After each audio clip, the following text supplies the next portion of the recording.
Major funding for this program provided by the Ford Foundation, a resource for innovative people and institutions worldwide. And the Corporation for Public Broadcasting. Additional funding provided by these funders.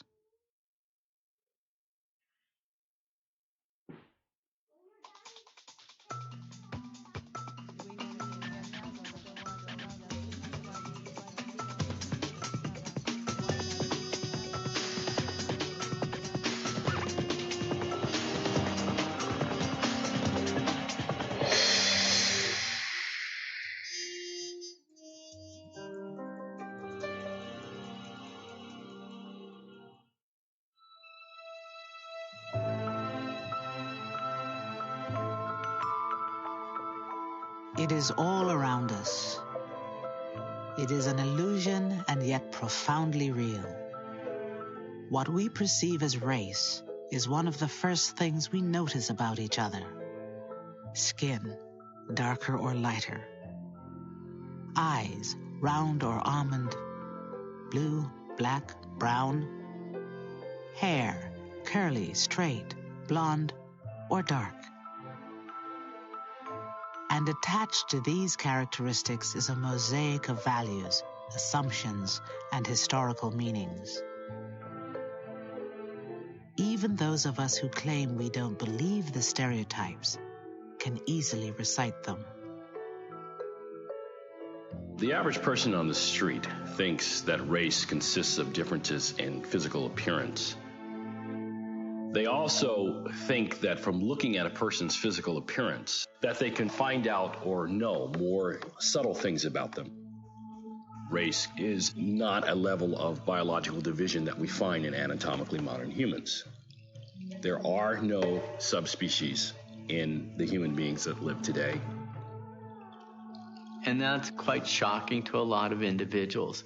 When you look and you think you see race, to be told that no, you don't see race, you just think you see race, that it's based on your cultural lens, that's extremely challenging. Just because race isn't a biological reality doesn't mean it isn't real. Being classified as Asian or Black or Latino has never carried the same advantages in our society as being white. Race in itself means nothing. The markers of race, skin color, hair texture, the things that we identify as the racial markers mean nothing unless they are given social meaning and unless there's public policy and private actions that act upon those kinds of characteristics. That creates race. Physical differences don't make race. What makes race are the laws and practices that affect life chances and opportunities based on those differences. If we look carefully, we can see how our institutions and policies have assigned racial identities and reinforced racial inequality throughout the 20th century.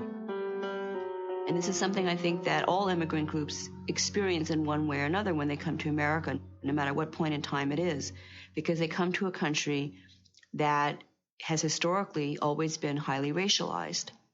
It's a country where race has its origins in slavery, as well as in the conquest of Native American Indians. So anybody coming from the outside after that point has to fit into this racialized society in some way. And it's not always clear how people are going to fit in right away.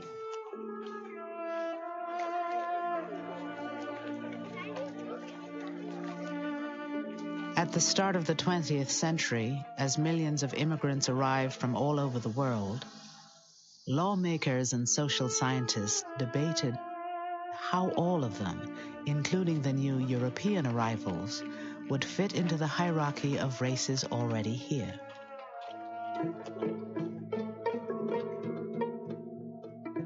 They came seeking economic opportunity, freedom, and a future for their families.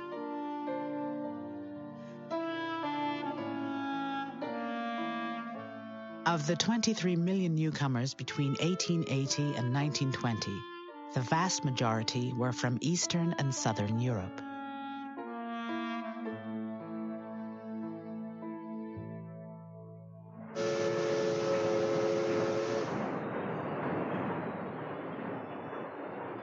Immigrants often work the hardest, poorest paying, and most dangerous jobs, along with the so-called inferior races already here: blacks, Mexicans, and Chinese.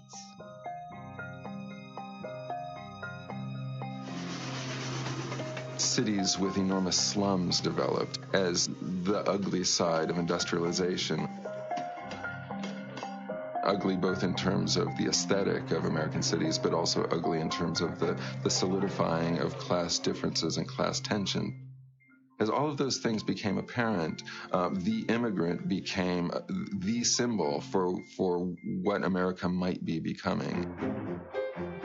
By 1910, 58% of American mining and factory workers were immigrants.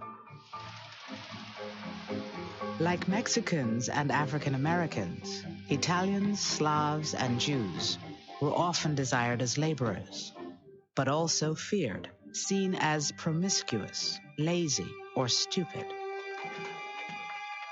Some saw it as a racial invasion.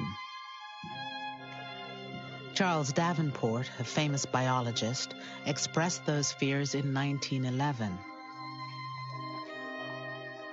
The population of the United States, wrote Davenport, will, on account of the great influx of blood from southeastern Europe, rapidly become darker in pigment, smaller in stature, more given to crimes of larceny, kidnapping, assault, murder, rape, and sexual immorality. And the ratio of insanity in the population will rapidly increase.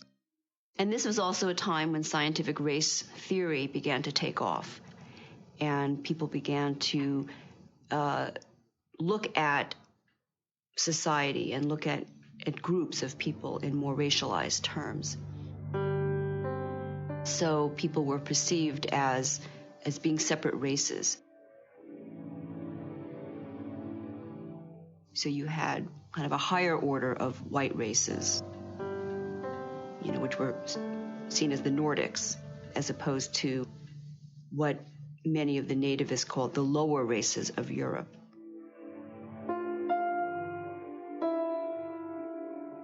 There are various groups like the American Breeders Association, the Eugenics Research Association, who not only are doing research on various racial types, in this case, Hebrews, Slavs, Mediterraneans, what we would call now the Caucasian race, would break it down to 35 or 37 or 45 races for study. And a lot of the language was beginning to get at the idea that those differences were actually rooted in reproduction. They were rooted in heritable traits. They were heritable, they were biological, they were immutable. The more the newcomers were forced into low-paying jobs and diseased tenements, the more these conditions were explained as natural consequences of their innate racial character. Biology was destiny. Which side of the racial divide you found yourself on could be a matter of life or death.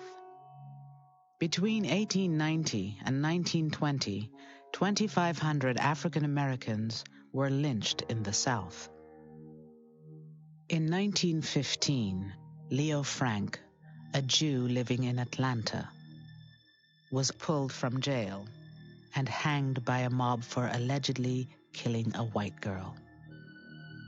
Writing about the lynching, a black journalist wondered, is the Jew a white man?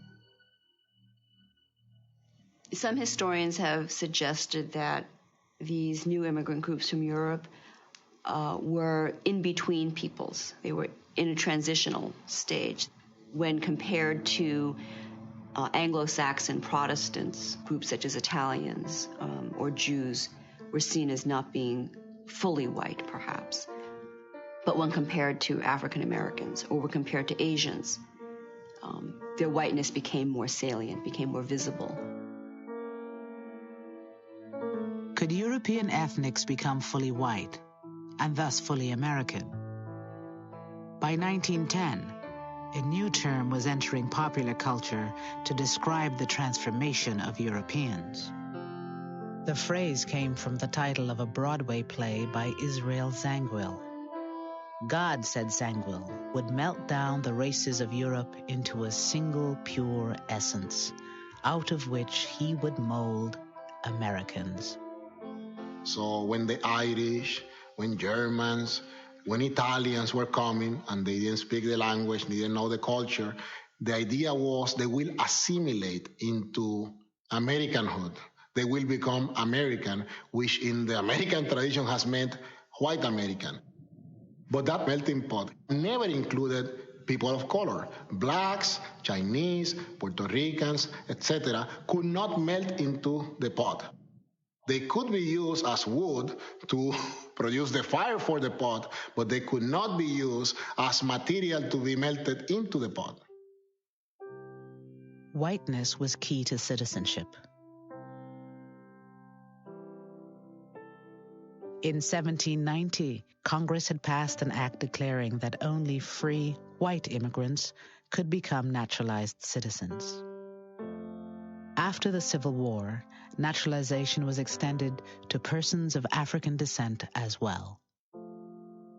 But it was the white citizen who had clear access to the vote, sat on juries, was elected to public office, and had better jobs. Whiteness was not simply a matter of skin color.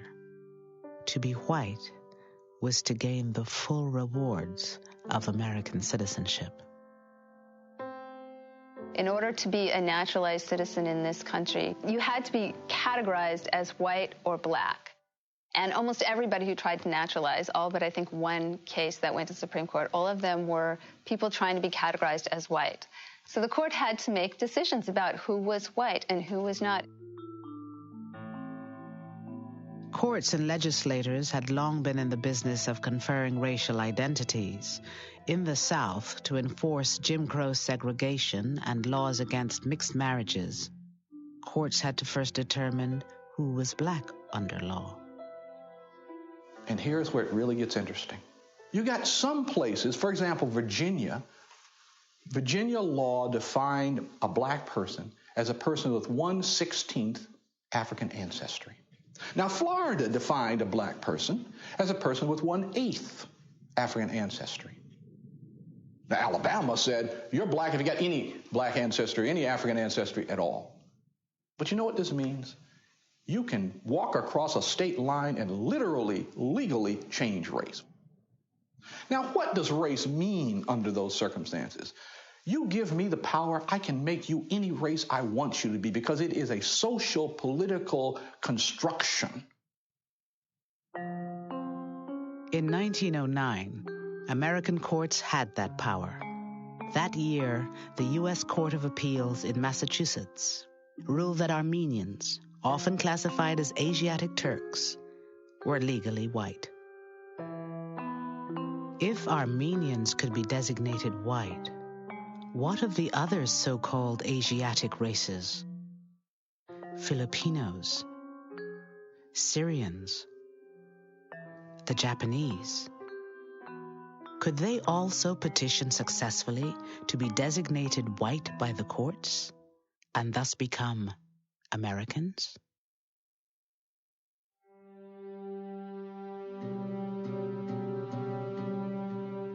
In 1922, when Japanese businessman Takao Ozawa petitioned the Supreme Court for naturalization, many in the Japanese community believed his was the perfect test case. Takao Ozawa came from Japan, went to the University of California at Berkeley for a few years, then moved to Hawaii where he had a family, and he applied to become a naturalized citizen in 1915. My father wrote his own brief and everything, and he was really devoted. He wanted to become an American citizen. and nothing would stop him. He was determined. Japanese growers in California watched Ozawa's case closely. By 1920, a series of alien land acts prohibited many non-citizens from owning or leasing land. Without a legal designation of whiteness to make them citizens, Japanese immigrants could not have the full protection of American law, no matter how long they lived in the country. In his brief, Ozawa argued that his skin was as white as any so-called Caucasian, if not whiter. But he made a much more important second argument. But a second argument was that race shouldn't matter for citizenship. What really mattered was a person's beliefs. My honesty and industriousness are well known among my Japanese and American friends. In name, Benedict Arnold was an American, but at heart he was a traitor. In name, I am not an American, but at heart, I am a true American. The articles would come out in the paper. I thought, oh, what did he do? You know, I thought only bad things came out in the paper, and I was kind of ashamed, you know, when I was a child. And it was just the way we were brought up. I didn't have any Oriental friends.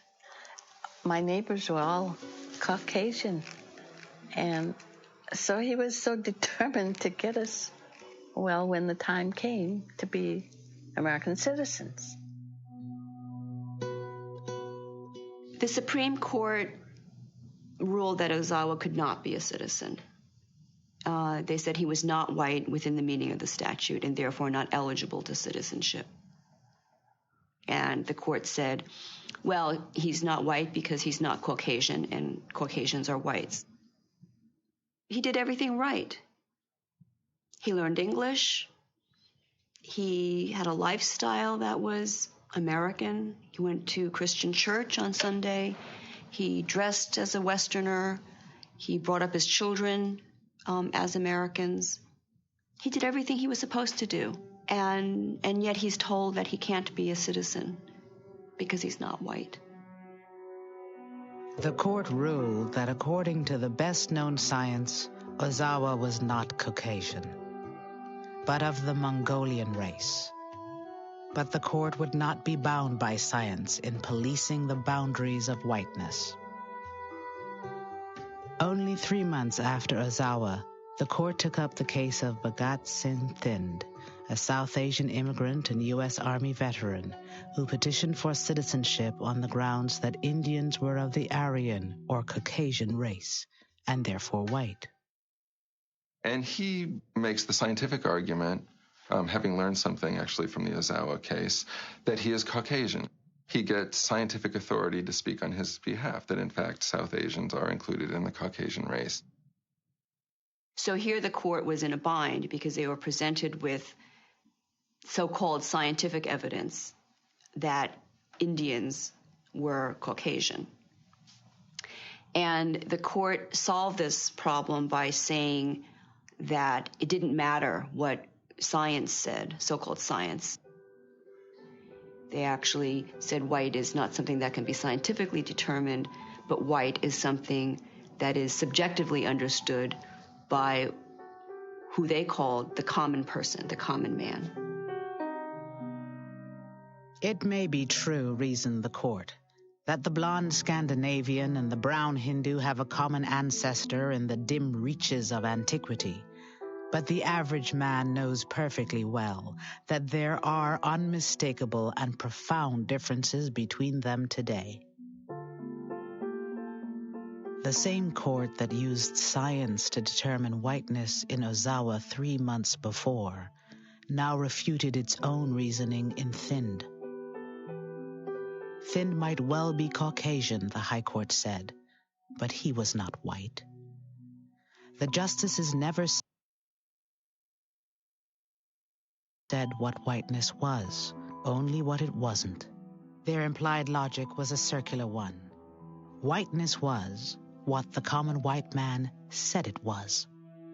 The court often decided who was white and who wasn't based on whether they just felt that the person would politically fit well into the kind of society that we were trying to build. And sometimes it was pretty explicit that this is what the court was doing. There was widespread racial views that Asians were undesirable, that they threatened to contaminate the American society. Basically, that Asians are too different, that they can never really become like the rest of us.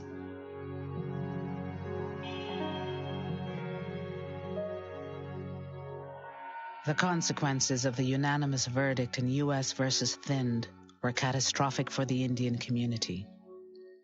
South Asians who had naturalized before the verdict were stripped of their citizenship and property. Vaishno Das Begai was a successful merchant who fled British tyranny in India to raise his family in a free country. After his American citizenship was revoked, he took his own life. He left a suicide note for his family and another for the public. But now they come and say to me, I am no longer an American citizen. What have I made of myself and my children? We cannot exercise our rights. We cannot leave this country. Humility and insults, blockades this way, and bridges burned behind.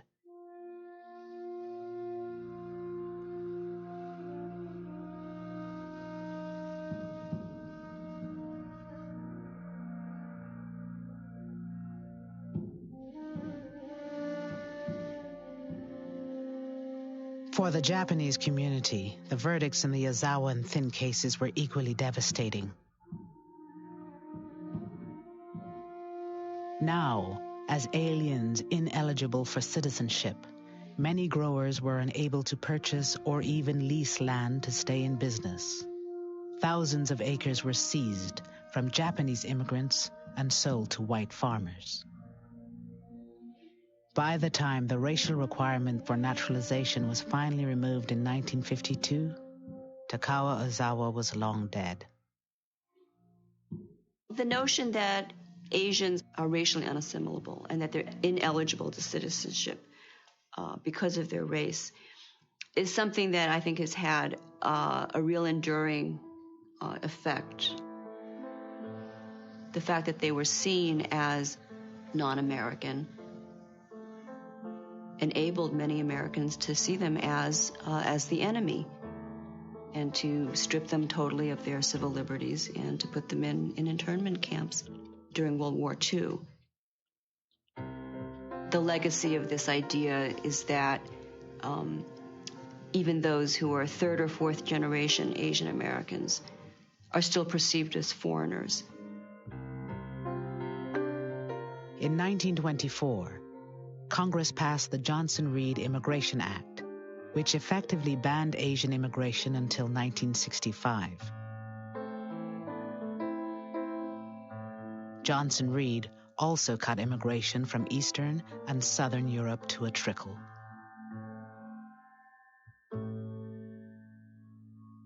Your blood's the same as mine. Mine's the same as his. Do you know what this wonderful country is made of? It's made up. World War II found the U.S. at war with Nazi Germany and Japan. Films like the 1945 Oscar-winning short, The House I Live In, called for national unity and ethnic tolerance. What is America to me?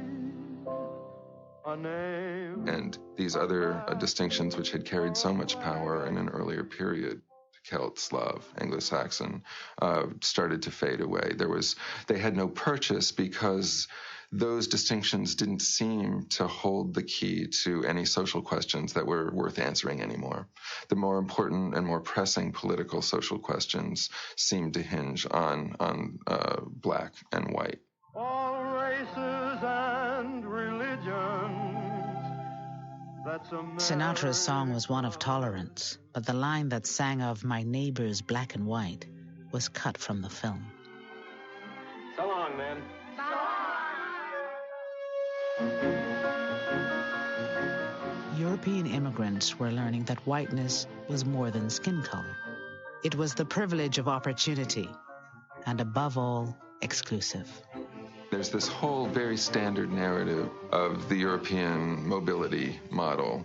We came here with nothing. We worked hard. We pulled ourselves up by our bootstraps. And it's offered up as proof of the openness of the American economic order.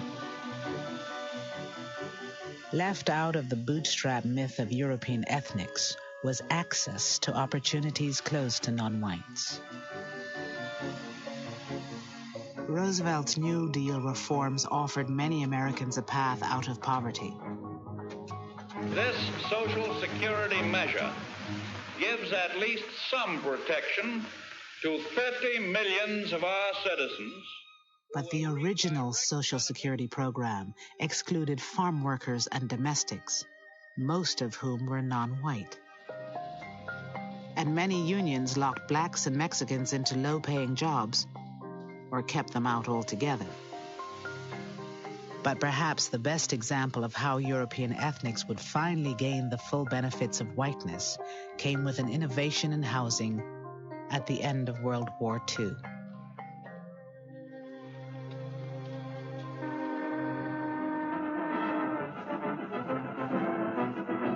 It was a time when hundreds of thousands of GIs came home ready to start families, but had no place to live. Living space was at a premium.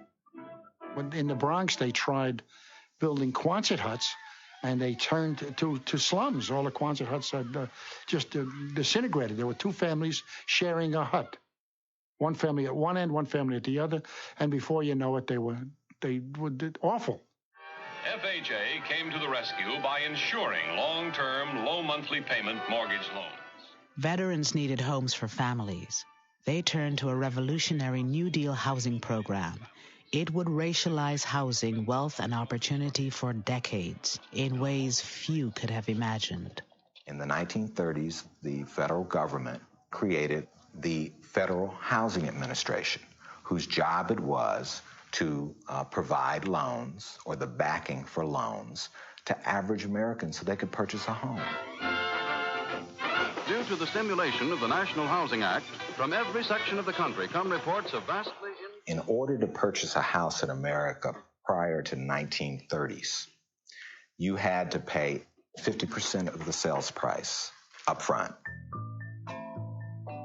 The new terms of purchasing a home was that you put 10% or 20% down, and the bank financed 80% of it, not over 5 years, but over 30 years at relatively low rates. This opened up the opportunities for Americans to own homes like ever before. The average person could own that home. If these terms sound familiar, they should, because this is essentially the same financing scheme that allows most Americans to own their homes today. Federal programs and banks sank millions into the home construction industry. Their message to veterans: you can afford a new home. Buy a new home now.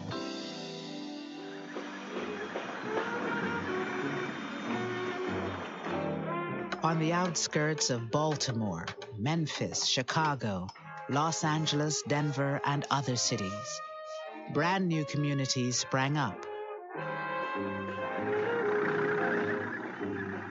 One of the most famous was a Long Island potato field, transformed into 17,000 new homes. It was called Levittown. Tax dollars helped make the single-family home a mass-produced consumer item. The American dream had a new name: suburbia. You have to remember the people who came here in 1947, 1948 were young ex-GIs whose uppermost concern was taking advantage of the GI Bill and making things better for themselves. Before moving to Levittown, Herb Callisman and his wife Doris lived in a cramped attic apartment in New York City. And when we began to look for an apartment, we found that the apartments were $100, $125, $150 a month. I know that's unbelievable today, but it was too expensive for us. And out here in Levittown, the mortgage payments was $65 a month. They say your kitchen dazzles every eye. A brand new sink, a built-in oven, a new refrigerator, and If you were buying a Levitt home in 1947, 48, 49, 50, and 51, you would get, this would be your kitchen. You would get a GE stove, GE refrigerator, and a Bendix wash machine. It would be part of the real estate.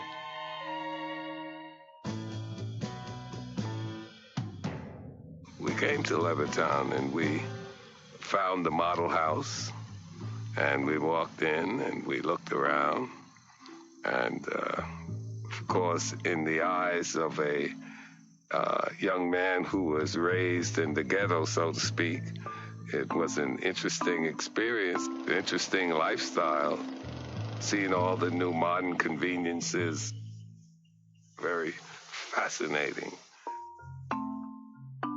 Eugene Burnett came home with almost 1 million other black GIs. They had fought for the country in segregated ranks. They returned hoping for equality and the American dream. For many, that dream was a new home for little money down and some of the easiest credit terms in history. I went up to the salesman. We're interested in your home. We're interested in buying one. And what is the procedure? Is there an application to be filled out? So forth. So he looked at me, looked around, and he said to me, he says, listen, it's not me, but the owners of this development have not as yet decided to sell these homes to Negroes. It was as though it wasn't real. You can't imagine. But for someone to come out and actually tell you that they can't sell to you. You know, I was really on an up. Man, look at this house. Can you imagine having this? And then for them to tell me because of the color of my skin, I can't be a part of it. The FHA underwriters warned that the presence of even 1 or 2 non-white families could undermine real estate values in the new suburbs. These government guidelines were widely adopted by private industry. Race had long played a role in local real estate practices. Starting in the 1930s, government officials institutionalized the national appraisal system, where race was as much a factor in real estate assessment as the condition of the property. Using this scheme, federal investigators evaluated 239 cities across the country for financial risk. So that those communities that were all white, suburban, and far away from minority areas, they received the highest rating, and that was the color green. Those communities that were all minority or in the process of changing, they got the lowest rating, and the color red. They were redlined. As a consequence, most of the mortgages went to suburbanizing America, and it suburbanized it racially.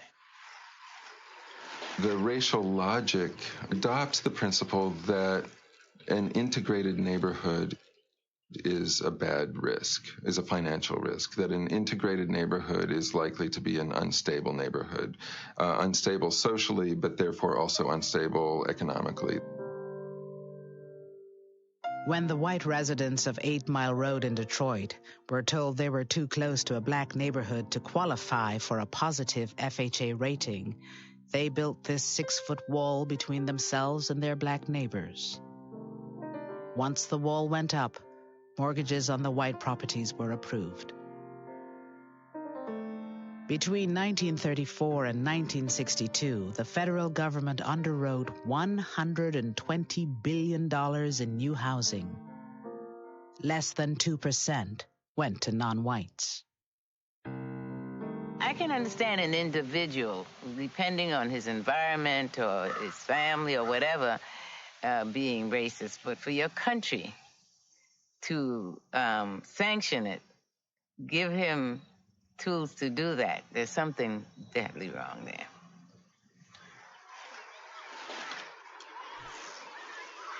I think we had the golden chance after World War II, and we flubbed it, because here we had a GI Bill that was that was available to everybody, but in a way they didn't make it available to everybody, and that was a golden opportunity in this country, and we missed it.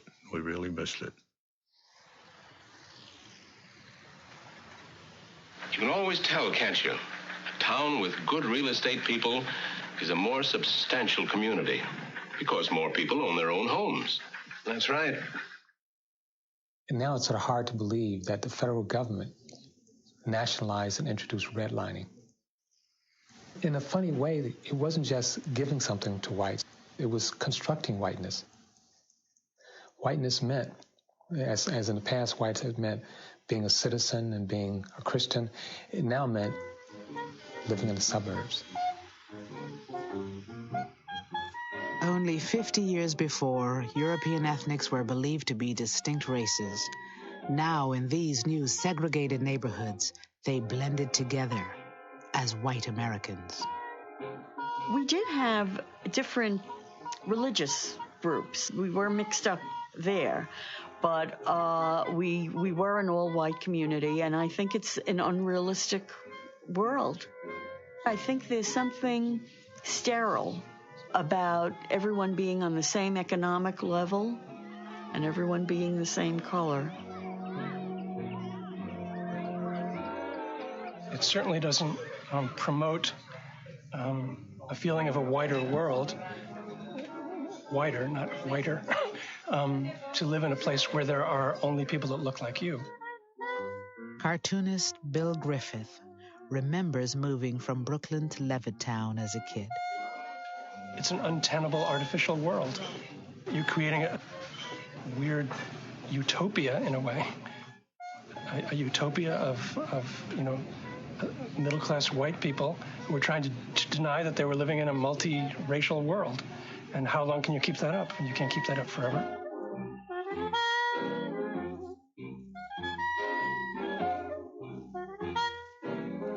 Whether there were going to be black people in Levittown was just, it would be almost the equivalent of saying, are there going to be Martians in Levittown?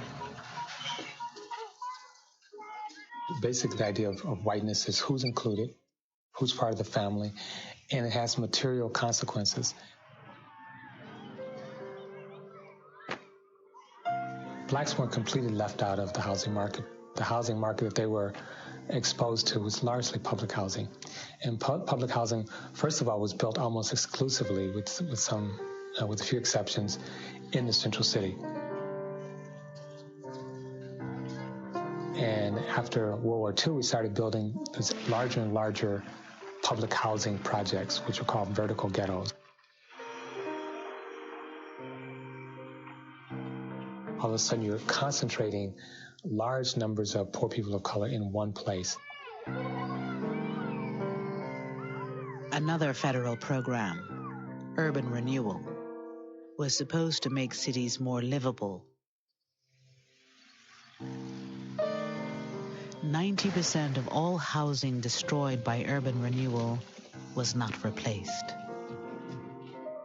2/3 of those displaced were Black or Latino. Fair housing for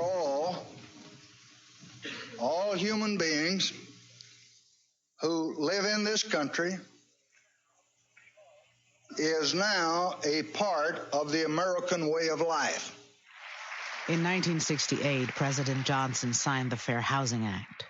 For the first time, racial language was removed from federal housing policy. Non-white families began moving into traditionally white communities in numbers.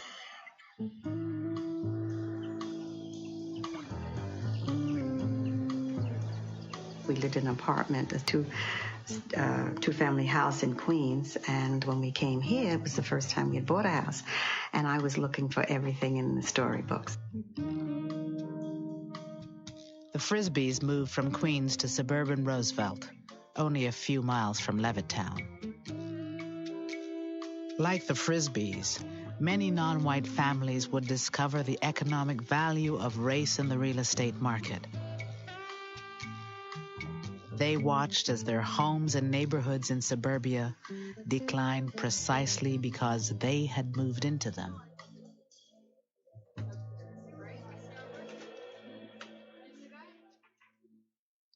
When I moved into a neighborhood, I thought it would stay intact the way it was. On the street that I moved on when I moved there, it was predominantly white. Within 2 years, it was predominantly black. It was called blockbusting.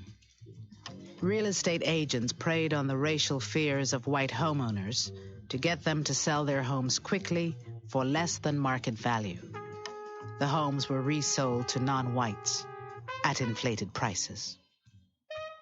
Well, they would say, you know, we're having black people move in. Now, I will give you cash if you want to sell me your house. Do you want to stay with black people next door to you? And that's the way it went on. And as Bunny said, a lot of the people just said, yes, I'll take the money and run. And that's the start of the white people leaving. As more black and Latino families moved to Roosevelt, real estate became more and more depressed, just as the FHA had predicted. But why? I have an idea my house is probably worth around 120 in this town. But what it would be worth in Wantor or Garden City or some other place, probably around 200,000 or better. Now you're talking about 80,000. You said to me one time about why do people dislike the blacks? Well, money-wise, there's a reason. Not that you dislike the blacks so much, but you dislike what happens when a community turns from white to black. It wasn't African Americans moving in that caused housing values to go down in Roosevelt and other neighborhoods. It was whites leaving. When a neighborhood, a previously white neighborhood, starts to integrate, even if individual whites don't have personal or psychological animosity or racial hatred, they still have an economic incentive to leave because they recognize that others might make the same calculation and leave first. So you get a vicious circle where whites calculate that other whites are going to sell when a neighborhood integrates. Therefore, they want to sell first to avoid losses, and they actually make it happen. They make white flight happen. And if you think about African Americans, if African Americans are 20% of that market, it means that 80% of the people are not looking in those places for homes. So the prices of those homes declines or stays stable. And banks contribute to this by continually making loans in regions that are on the rise, white communities, and making it difficult to get loans in black communities. So there's a difference. There's a lack of symmetry that's important to keep in mind. So it's not the same when whites are all by themselves, because when they're all by themselves, they're taking all the resources with them. They're taking all the amenities with them. But when blacks are by themselves, they can't get loans. They don't have a decent tax base. There are no jobs, and then that becomes associated with black space. In the end, what happened to Roosevelt happens in many neighborhoods when white families and businesses flee. The tax base eroded. Schools and services declined. The town was seen by county officials as a legitimate dumping ground for welfare families. At one point, we had explicit laws that says whites are on top and blacks are on the bottom. Today, we have many of the same practices without the explicit language. And those practices are largely inscribed in geography. And so geography does the work of Jim Crow laws. So many people are confused as why after 50 years of civil rights are our schools still segregated?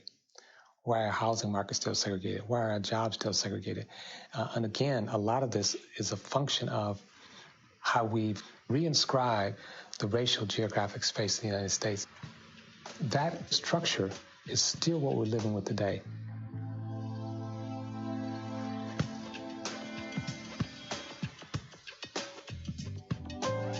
As homes in white communities appreciated in value, the net worth of these white families grew. For most non-white families who stayed in urban neighborhoods, the housing market open to them in the 50s and 60s was largely a rental market. You don't gain equity by paying rent. Where one's family lives in America is not just a matter of taste and preference. You have the issue of housing and wealth. The majority of Americans hold most of their wealth in the form of home equity. So that's their nest egg. That's how they can finance the education of their offspring. That's how they can sort of save up for retirement. It's their savings bank, right? They're living in their savings bank. My family, like a lot of families, was in Detroit struggling to buy a house. You had a dual housing market, one white, one black. A housing market with one with a lot of demand, another housing market with very little demand. My father lives in the house that I grew up in. The house today, 5-bedroom house, is worth about $20,000. That same house bought in the suburbs would be worth today about $320,000. So whites moving to the suburb were being subsidized in the accumulation of wealth, while blacks were being divested.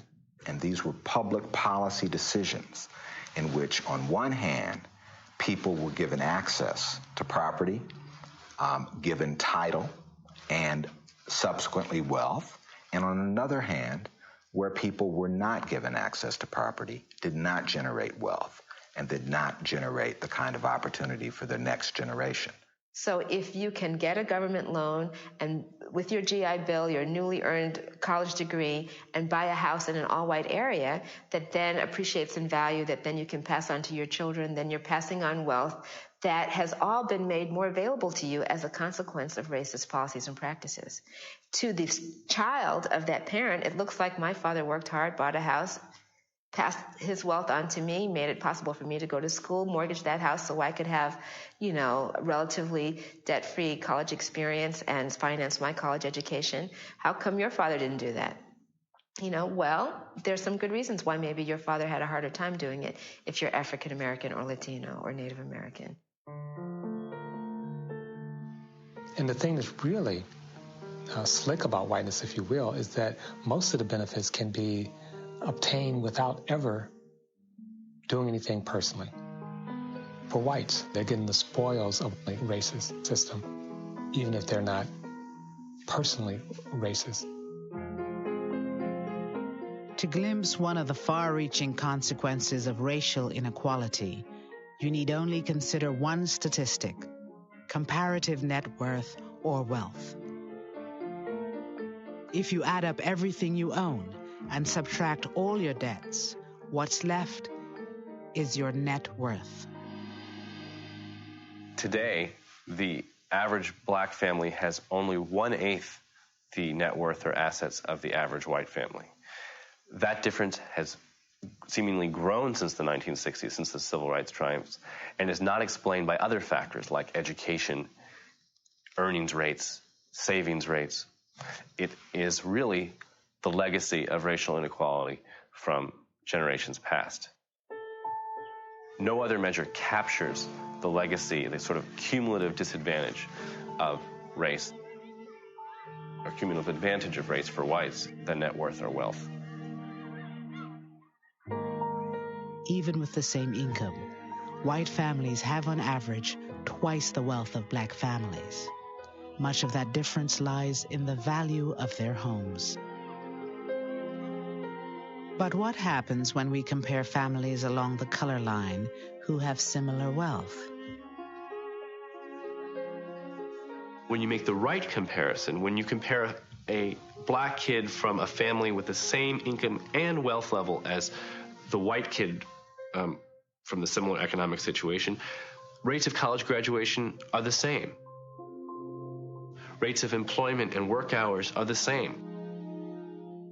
Rates of welfare usage are the same.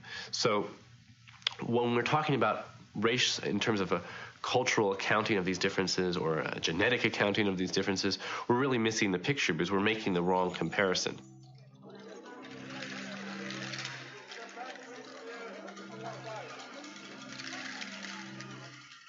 We want to be a colorblind society that values the content of character over the color of skin.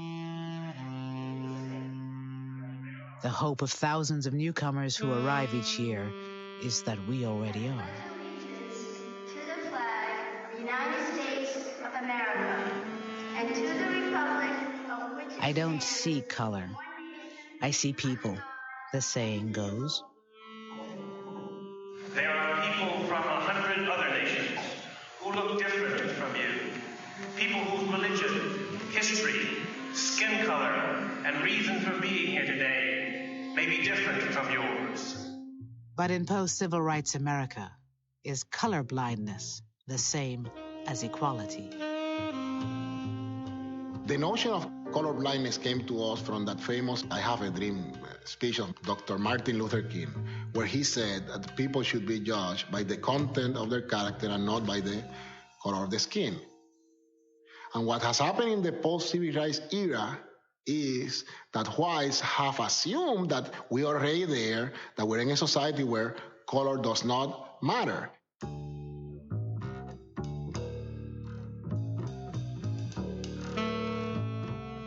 On the one hand, the civil rights era officially ended inequality of opportunity, officially ended de jure legal inequality. At the same time, those civil rights triumphs did nothing to address the underlying economic and social inequalities that had already been in place. It doesn't recognize the fact that the rewards, the house, the Lexus, the big bank account, those are not only the rewards of the pot of gold at the end of the game, they're also the starting position for the next generation.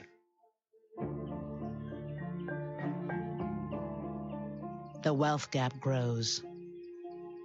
The advantages of being white accumulate from one generation to the next. What are the benefits or the advantages to being white in a society that has historically given benefits and advantages to members of the dominant group?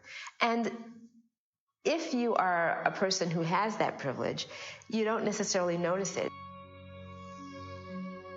So until we recognize that there's really no way to talk about equality of opportunity without talking about equality of condition, then we're stuck with this paradoxical idea of a colorblind society in a society that's totally unequal by color. Claiming we don't see race won't end racial inequality. As Supreme Court Justice Harry Blackmun said, to get beyond racism, we must first take account of race. There is no other way. And just as we're born into this system, we don't ask to be loaded up with stereotypes or omissions or distortions when we come into the world. We don't ask to be in a structure which is unfair, but that's what we have inherited. Whether you identify as a person of color, whether you identify as a white person, it doesn't matter. I think we have to be uncomfortable with the present racial arrangement. In a sense, I think we have to be willing to be uncomfortable, willing to demand more of ourselves and more of our country, and willing to make the invisible visible. I think we all have to think about, what can I influence? I don't influence everything, but the things I do influence, I can think about, how am I making this a more equitable environment? I can ask myself, Who's included in this picture and who isn't? Who's had opportunities in my environment and who hasn't? What can I do about that?